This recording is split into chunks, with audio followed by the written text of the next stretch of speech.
ซื้อผลิตภัณฑ์แป้งนัวกาจองขนาดใดก็ได้ส่ง2 เป่าเพื่อซิงสายคอค้ำฮะสายคอค้ำหรอแม่นแล้วคนขายดีคนขายก็ได้คือกันแป้งนัวกาจองแจกซอบเงินซอบคำทั่วลาวตลอดปี 2016 นี่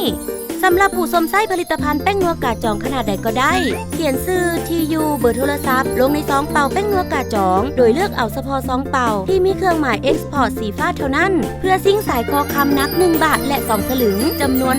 190รางวัลและสำหรับผู้จำหน่ายให้เขียนชื่อที่อยู่เบอร์โทรศัพท์ลงในคูปองที่ได้มาพร้อมกับสินค้าเพื่อซิ่งรางวัลเงินสดมูลค่า1 ล้านกีบจำนวน180รางวัลรวมมูลค่า700ล้านกีบส่งซิ่งรางวัลได้ที่ตู้สิงโซกที่ตั้งอยู่ตามตลาดห้างค้าตัวแทนจำหน่ายและห้องการไปรษณีย์ลาวทั่วประเทศโดยบ่เสียเงินค่าส่งจับรางวัลทุกๆ2 เดือนจำนวน6 ครั้งและติดตามทุกความเคลื่อนไหวได้ในรายการอิ่มแซ่บแคมทางฟู้ดวาไรตี้พร้อมประกาศรายชื่อผู้โชคดีทางหนังสือพิมพ์ประชาชนและเวียงจันทน์ใหม่สอบถามข้อมูลเพิ่มเติมโทร021-265-880ทานก็โชคดีมีเงินไส้มีคำใส่คือพวกเขาได้เพียงเลือกไส้แป้งนัวกาจองจากลาซาซูรส